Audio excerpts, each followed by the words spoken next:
Hi, my name is Michele Hagen. I am the manager of the restaurant Ghetto here in Firenze. We have more than 4 restaurants in Rome and 1 in Milan. Our specialty is to make kosher food with Italian style, especially Roman and Middle East dishes. It's a pleasure to be here right now, and we will introduce also a particular recipe that is made in Florence, real, starting from the 14th century.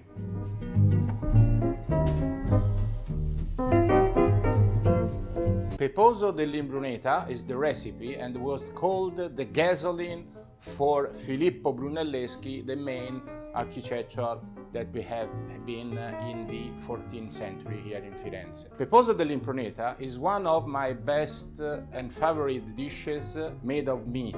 Not only is it supremely scrumptious, it also has a strong connection, one of Florence's most iconic monuments, Filippo Brunelleschi's magnificent dome.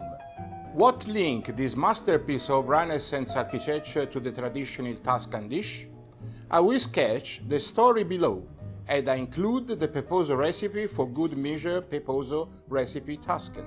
In 1425, Filippo Brunelleschi oversaw the construction of the Duomo's cupola. The challenge he faced were not all structural. Brunelleschi was greatly irritated by the amount of time that workers consumed at lunch.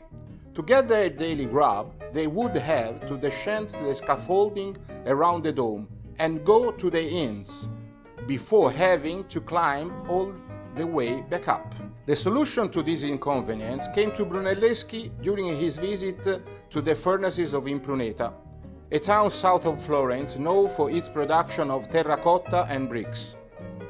There, the kiln workers prepared their lunch by putting their pieces of beef in traditional clay pots with red wine and black peppercorns. The pots were then left for a few hours at the mouth of the kilns, while the bricks were baked within. Brunelleschi decided to set up 2 rooms upon the scaffolding by the cupola. Within these rooms, the workers could eat their lunch without the arduous journey to and from the ground beneath. The savvy architect then expanded his order from Impruneta to include Peposo alongside his regular import of bricks, and the whole load was winched up to the builder's new chamber. Cunning, no?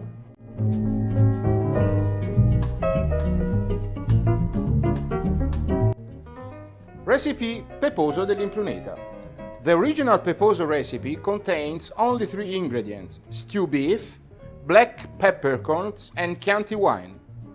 Tomato sauce is not typically added, though some people break this norm, because in 1425 there were no tomatoes in Florence. They arrived later after the discovery of the Americas. Some people add a clove of garlic, some add extra virgin olive oil, some a smattering of sage or rosemary.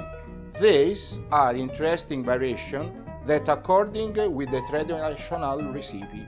You would ideally use a traditional Tuscan terracotta pot, but if you haven't one to hand, then choose a regular metal-bottomed one with a lid and the stamina to cope with fairly long cooking times.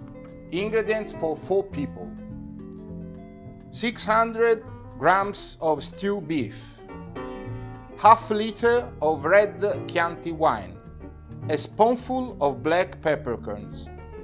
I add 5 grains of jamaica pimento, extra virgin olive oil, salt. Preparation: cut the beef into 3-4 centimeter pieces and crush the peppercorns with a spoon.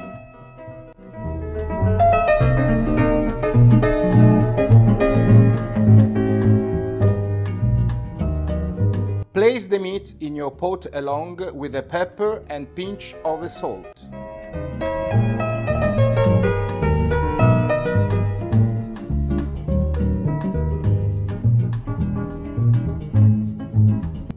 Cover it all with red wine.